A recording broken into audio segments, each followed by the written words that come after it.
The Bigfoot phenomenon is such a fragile and touchy subject. Depending on who you talk to can very much determine whether or not you're likely to be a believer or a disbeliever moving forward.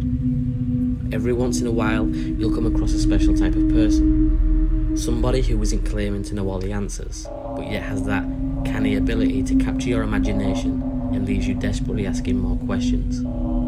Luckily for me, I was fortunate enough to sit down and have a conversation with such a person.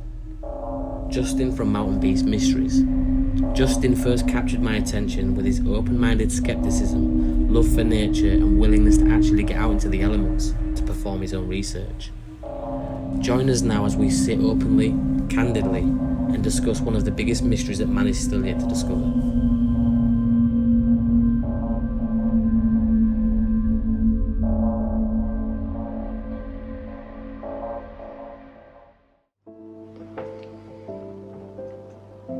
Hi Justin, you alright? Yeah, I'm good. How are you? Yeah, good. Did you have a good Christmas, good New Year? Yeah, it was good. It was busy though. Good. But I'm glad it's like I enjoyed it at the time, but I'm glad it's over, kind of. Yeah, I know what you mean. Well, I guess to start, do you want to tell me who you are and how you got started in the subject of Bigfoot and like UFOs and, talk about your channel? So the channel, predominantly the 401 Files on YouTube, is a channel that started maybe a year and a bit ago now. And it started off with me just practicing bushcraft, getting out there in the woods, in the wilderness.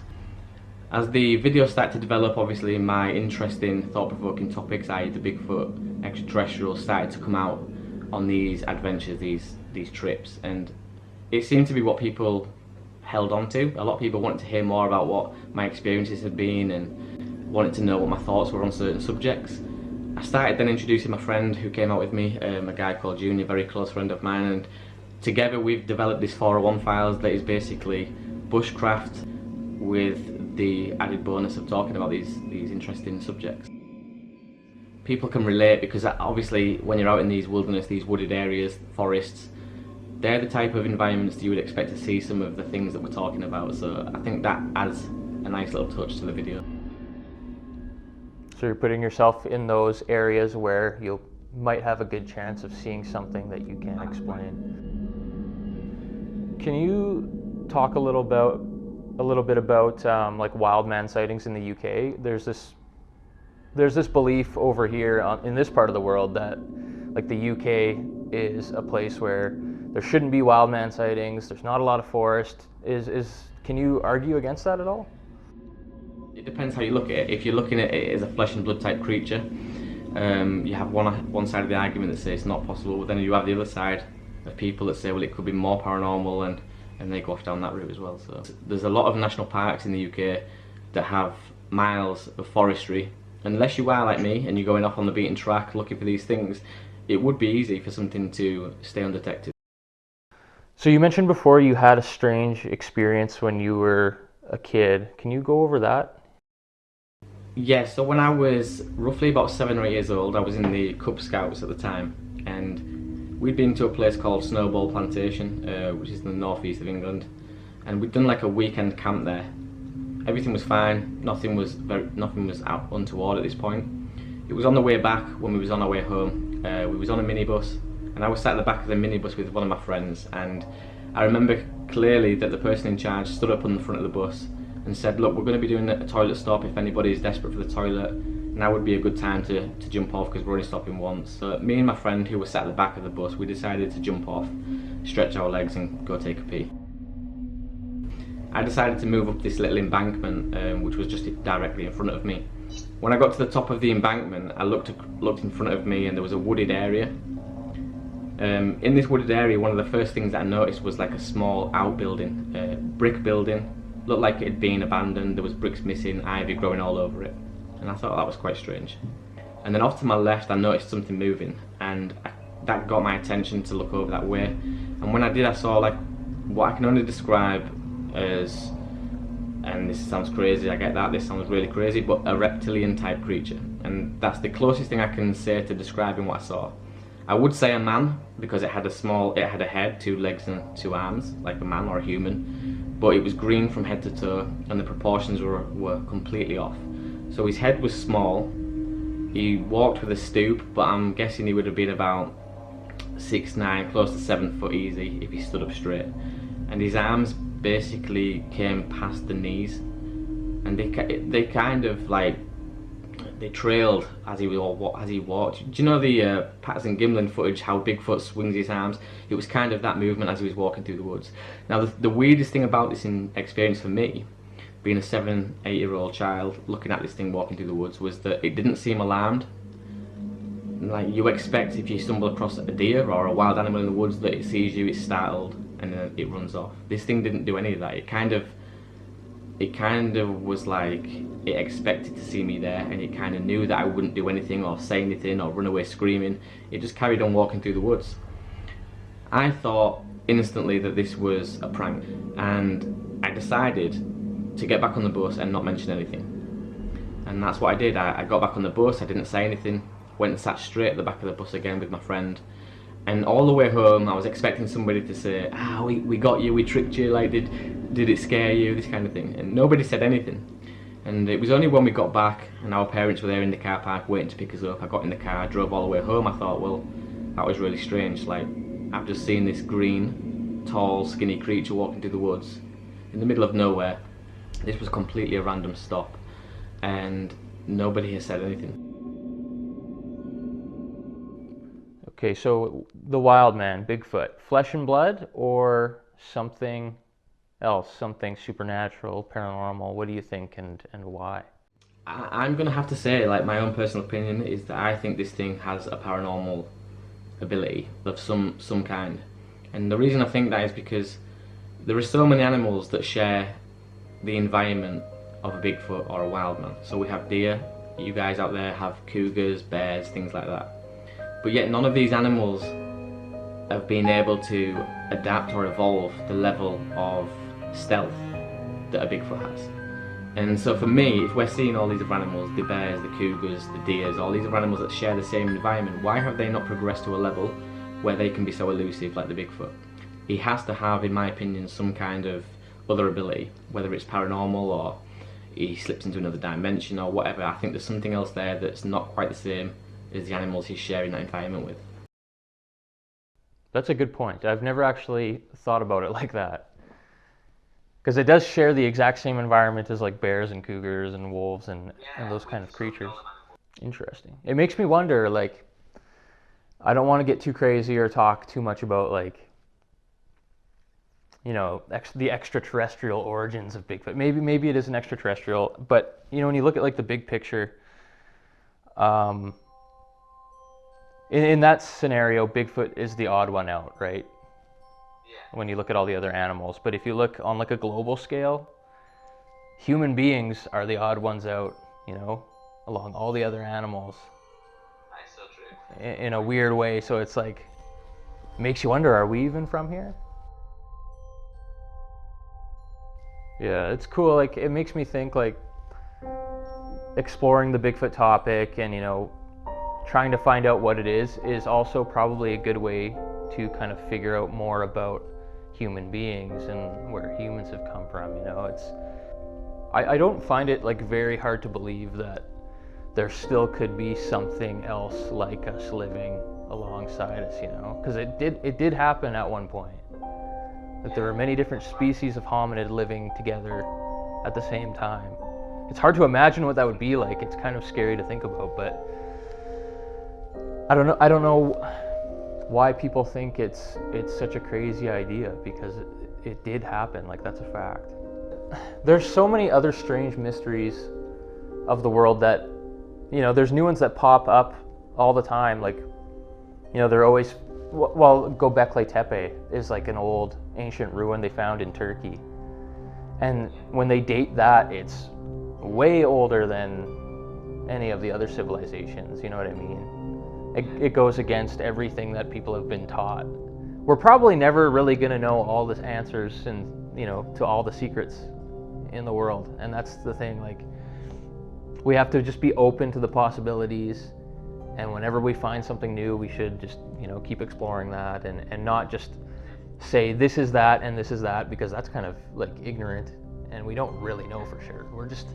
We're a tiny speck in, we're just a grain of sand basically in the grand scheme of things, It just shows how I guess young we are as a species. I mean, we've basically gone nowhere when you look at the timeline. When I think about stuff like that, like how big the universe is, and when I think of things like time and how time works, my brain will just shut down and I'll end up just sitting there with a blank stare on my face for like 20 minutes trying to wrap my head around things, and it's just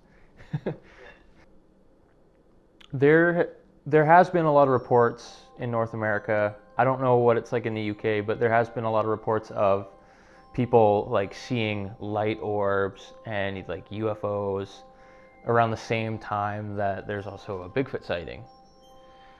If they are related, what do you think the purpose would be to, send Bigfoot creatures here? Do you think it's more like to observe us, or what's your idea on that? Say you're a hunter, right, and you're in your post and you're in the woods. It's nighttime, and you're looking out through the trees, and you see these lights. And shortly after, or shortly before, you've seen this Bigfoot type creature as well. So you associate the two. You associate the lights with the Bigfoot, and there is an extraterrestrial intelligence monitoring Earth. But for them as well, the Bigfoot is elusive. But they've come now because they've detected this Bigfoot is in this wood, and you're seeing the two take place harmoniously. So you might be looking at a Bigfoot type creature, and you might also be seeing somebody else turn up from another planet to do the same thing. I mean, it could be a possibility. It could be two different things happening at the same time, two different phenomena. Like, Sasquatch to me is like it's a creature that is so specifically designed for that environment that it's in. It just feels weird to me like they would be the ones in control of UFOs. I feel like if they are extraterrestrial, and I'm just entertaining the idea because I don't know if that's what I believe. Like, I don't know what Sasquatch is, but I feel like if they were extraterrestrial, they would have been brought here by something else. When I think of the extraterrestrial theory, it stirs up so many more questions that I can't answer. So it's harder to lean towards that theory. For me, the easiest theory has always been that the Sasquatch is something that evolved kind of alongside us or branched off at some point in our history. And we kind of went off to, we started building tools and using tools and then building structures, and they might have kind of went off another way and stayed in the woods. And so they have adapted more to be a more spiritual creature. And we've kind of gone to rely on technologies. What are your thoughts on tree structures? What do you think the reasoning behind that is? Do you think they actually build them, or? I'm not saying that they don't use some kind of tree structures for navigational purposes or communication, because possibly they do. It would make sense if they do, because there's an abundance of it where they live. But I wouldn't say that all tree structures that look tangled and are wrapped around each other and things like that are down to Bigfoot, because I saw firsthand it can actually happen naturally. And also, speaking of tree structures, you and Junior had a weird experience happened on one of your last videos with something strange showing up outside of your tent. Can you talk about that experience? Yeah, so me and Junior, we've basically started this series like a hunt for the wild man type thing in a notorious forest called Howard Forest. And on the first one that we did, we went out to this Howard Forest with the idea that maybe this is just a load of rubbish and people are just trying to get 2 minutes worth of fame. And we went down there with that idea in mind. When we set up camp, I'd started to notice a few things in the corner of my eye as we're chopping wood and setting up tents. Later on in the day, I mentioned to Junior that I'd seen things moving, and is that you? And he was like, no, I won't going to say anything, but I've seen the same. Then we got the fire going, and we stood around the fire, we're chatting away and stuff, and we heard a distinctive whistle. Even to this day, me and Junior still talk about it. Wherever we go in the woods, we're always like, do you remember that whistle? Because it was so strange. We stood around this fire, and we heard literally only, it must have been no more than 25-30 meters away from us, and it was a whistle, and we just stopped, looked at each other instantly. It actually shows this on the video. You'll see how in sync we both look at each other when we hear this whistle. Unfortunately, the audio didn't pick it up, but it was a whistle that just went. It was like someone was trying to whistle a dog back, but there was no way there was a dog in that wood. Like, this thing was close. Like, a dog would not be able to creep through the woods. You'd hear it running through, rustling all the leaves, snapping branches, and you'd know someone's there with a dog because they'd need a torch on. We're in the middle of nowhere. Like, there was none of that. It was just a whistle that happened about 20-25 meters away, and I have no explanation for it. But the next day, after staying up quite late talking about what that could have been, we're in our tents, we wake up, we're talking from tent to tent as we're recording, and I decided to check the weather, see if it's been raining, unzip my tent, and realised that next to Junior's tent, just maybe about literally 5 meters away, not even that, was it was like a stack of twigs, branches, logs, all leaned up against one tree. And obviously I started accusing Junior because he knew about how scared I was the night before, and thought, well, hang on a second, you went to bed a bit later than me.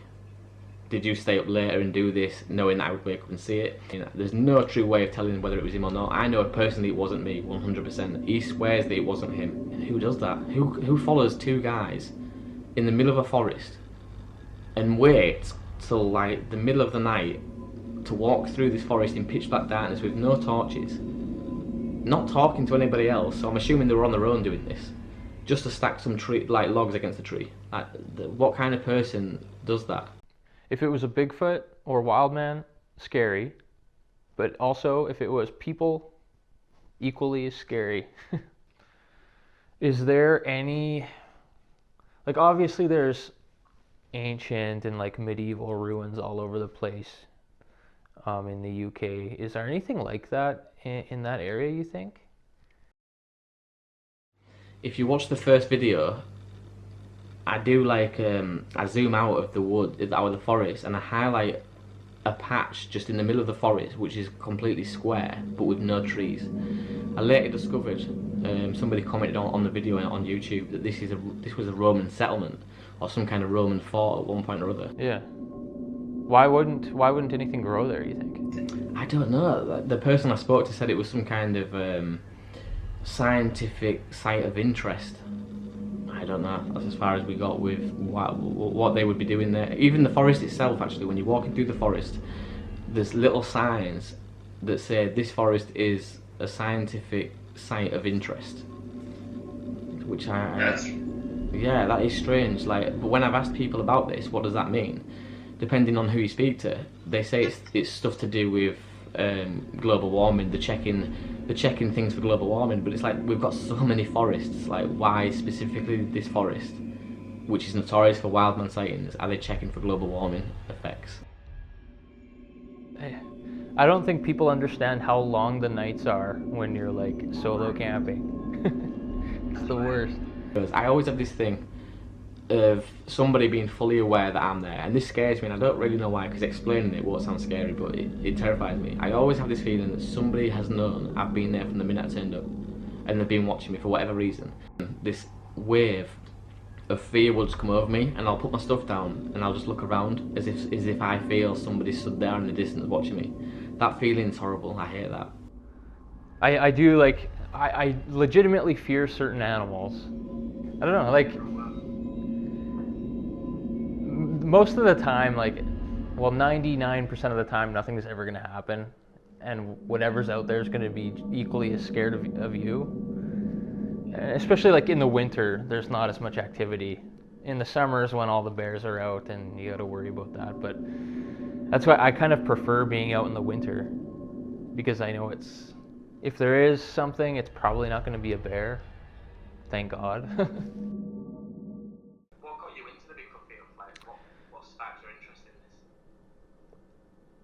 Well, when I was a kid, my dad, he used to rent these VHS documentaries about Bigfoot, and like not just Bigfoot either. We used to watch stuff on like crop circles and UFOs, so I was always kind of into that sort of thing. And he's super into Bigfoot. Like he believes 100%. But it wasn't until later I started getting into like cameras and filmmaking, and I wanted to find like a topic that would be very accessible to me and easy for me to make a film about. And I just happened to be close to the mountains and, you know, where this hot spot is for Bigfoot sightings. So I decided to focus on that, and then I just kind of got sucked into it. Let's talk about your thoughts on killing a Sasquatch. Do you think if one is seen, do you think it'd be worth shooting at it, or no? The amount of information and details we could pull from an actual corpse of one of these creatures would be amazing. Like, we could answer so many questions. So that's a very difficult question. Like, do we let these things live out their life and we try our best to just monitor them from the sideline, or do we try and go out there and kill one of these things to drag it in and do research? In, say, an accident, like somebody hits it with a truck, or we find one that's died of natural causes, then that would be brilliant. But I need that information. The guy inside me that wants to find out like what these things are needs that information. I need to find out what this is, where it's come from, how long it's been here.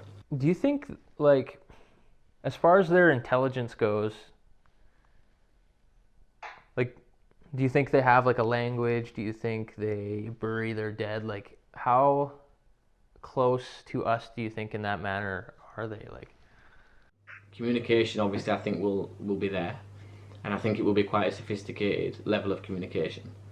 It would have to be if they're living in an environment where the number one priority is to be elusive at all costs.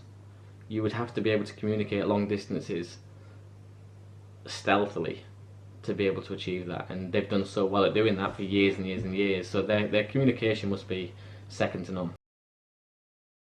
the way like technology advances like exponentially as time goes on, I can imagine in like 50 years we would have the technology to prove or disprove any of these things.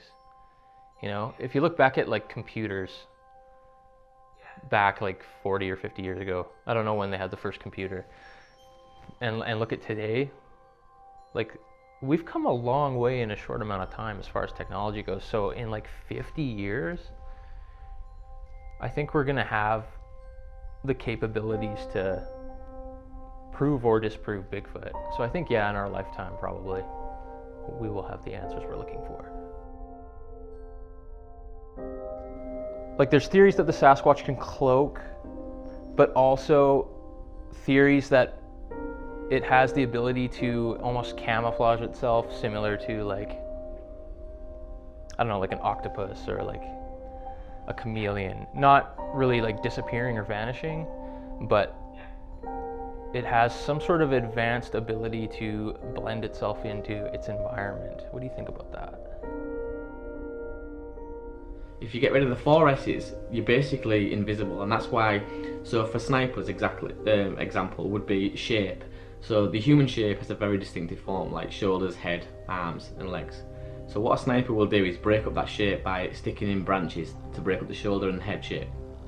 Then you've got shine, so the human skin naturally reflects shine on the cheeks, the forehead, anything that's protruding, the end of the nose will shine. So if you eliminate that by using camouflage cream, which is what snipers again do, they get rid of the shine. Then you've got shadow, so obviously you don't go standing in places where you're going to be casting a big shadow or silhouette. You don't walk across the top of a hill when the sun's at its lowest point, because you're going to be a silhouette. You get rid of them 4 things and you basically do become invisible.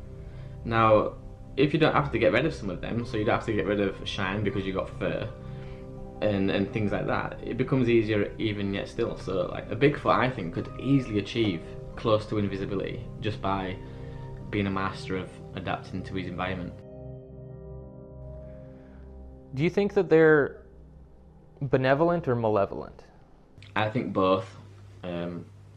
We are what we are. There's good and bad in humans, And I think that the situation will dictate which one you come across. Yeah. And so, like, basically what I'm trying to say is that people went off one way, we focused on technology and we rely on it, and we lose all these other natural abilities. And the Sasquatch would have evolved another way. They would have further developed those natural abilities to who knows what they would be like at present day. Like, they could be so well adapted and have these abilities to like astral project and do all these crazy things. I don't know, I feel like in that sense, like, our brains are pretty advanced in the way that we can figure things out and we question things and we can build things. But their brains might be more advanced in that natural spiritual way that puts them at one with the universe. I don't know how to really say it, but I don't know if this is possible at all, but it would be kind of a weird way to like investigate Bigfoot maybe.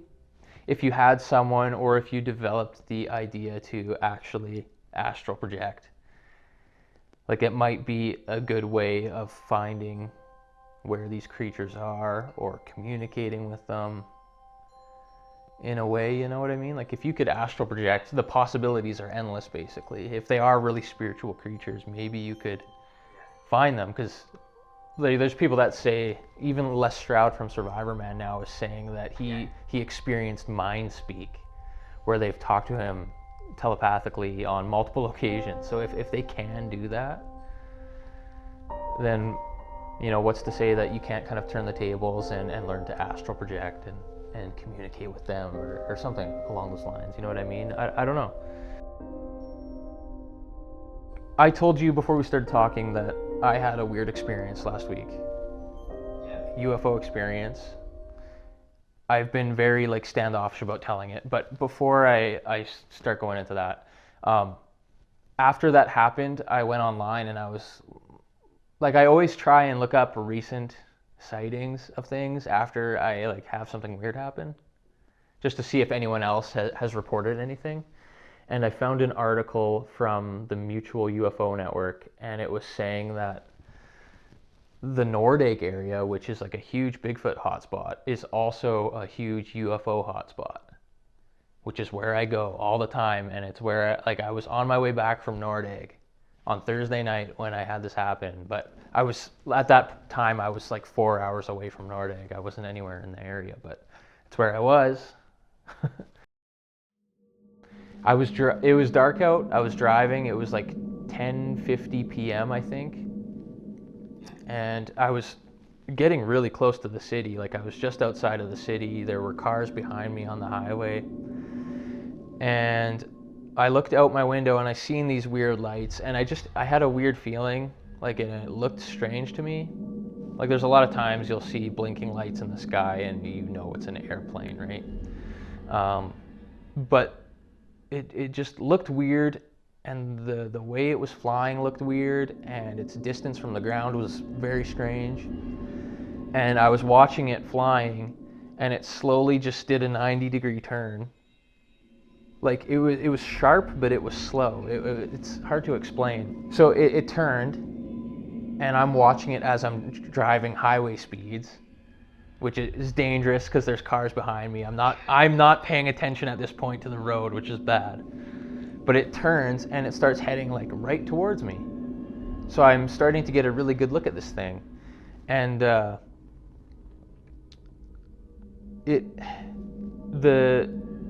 want to say it was like a diamond shaped almost. Diamond shape. And the front and the back had white lights, and where wings would be, like if it was an airplane, it had red lights, and there was the white light in the back was blinking on and off. And I'm like, usually when you see stuff like that, like, you just say it's an airplane if you see like blinking lights like that. And like, I don't know. I was trying to tell myself it was an airplane, but as it was getting closer and I was looking at it, like, I rolled my window down and I'm looking out at it, I could eventually see, as it got close, like extremely close to the highway that I was on, it was headed straight for me. You could see, even though it was dark, that it had this, like, you could see the shape of the body. not just the lights. So it wasn't an airplane, man. Like you could see, I don't know what you would call it, the hull or the fuselage. On the same road, saw the same thing. Probably. Dude, once it got close to the highway, I pulled over. Well, first one of the cars passed me and took off, and when it did that, I almost hit it. Because I wasn't looking, I was looking out at this thing. The car passed me, I pulled over. There were a couple other cars behind me that were headed towards me. And I'm looking at this thing. I had my big camera on the passenger seat because I was coming back from Nordeg, I was filming stuff. I grabbed it, I get out of my vehicle quickly and kind of run off to the other side of my vehicle so I wouldn't get hit by one of these cars. And one of the cars started slowing down. I don't know if it's because he thought something happened to me or my car, or if he was looking at the same thing. But whatever it was, it ended up crossing the highway. And it, like, man, I had a really good view of it. And it was moving way slower than a plane. It was dead silent, and it was really low to the ground. Like, it was probably only 300 or 400 feet off the ground. It didn't have wings and it didn't have windows. It had like, I want to try and draw it or like make a 3D model on the computer of it, but you could tell it was a solid craft, man. Like, and it had like weird layers to it. It was strange. And like after it crossed the highway, I was trying to get my camera going, but there was cars coming, and I was in a bad spot to be standing there filming, and by the time like I was ready with my camera, I didn't have a very good view of it. It probably just would have looked like a plane or blinking lights, but I got back in my car and I started driving again, and the whole rest of the way I kept on like looking back at it. When I could see like beyond the lights, when I could see like the shape of it, that's when I was like, oh no, like, and I felt like an idiot because there were times like while I was watching it, I was looking back at my clock, like on my radio, to see if there was any like lapse in time, you know, you hear those stories, and I was just like. One of the great things about chatting with such a like-minded person is that there is never any egos, no judgment, no one person claiming that he has all the answers. At any point, either me or Justin would be willing to change our ideas and opinions, should the evidence suggest otherwise. Neither me or Justin claim to have all the answers, but what we do have is a logical way of thinking, and a ton of enthusiasm about the world around us. Being like-minded doesn't mean you have to agree. Justin favours the more flesh and blood type theory of a Bigfoot, and I myself am more prone to believing it could be an extraterrestrial in origin. However, the one commonality that we both do share is that something still unexplained is being seen from thousands of eyewitnesses all around the world. I've been Ben from the 401 Files, and today you've listened to a conversation between myself and Justin from Mountain Beast Mysteries. If you enjoyed this conversation, please help support our channels by clicking the subscribe button, and be sure to check out all our older videos.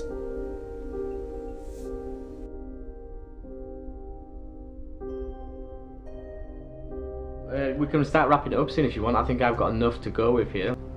I don't know. If we think of other stuff, we can do it again. I'll do whatever I can to help you. You always look out for me, and I really do appreciate that. So thank you, Justin. Honestly, I really do appreciate it. Sure, dude. Speak to you soon, mate. Bye. Yeah, and so like basically what I'm trying to say is that people went off one way, we focused on technology and we rely on it, and we lose all these other natural abilities. And the Sasquatch would have evolved another way. They would have further developed those natural abilities to who knows what they would be like at present day. Like, they could be so well adapted and have these abilities to like astral project and do all these crazy things. And so for me, if we're seeing all these other animals, the bears, the cougars, the deers, all these other animals that share the same environment, why have they not progressed to a level where they can be so elusive like the Bigfoot? I think there's something else there that's not quite the same as the animals he's sharing that environment with.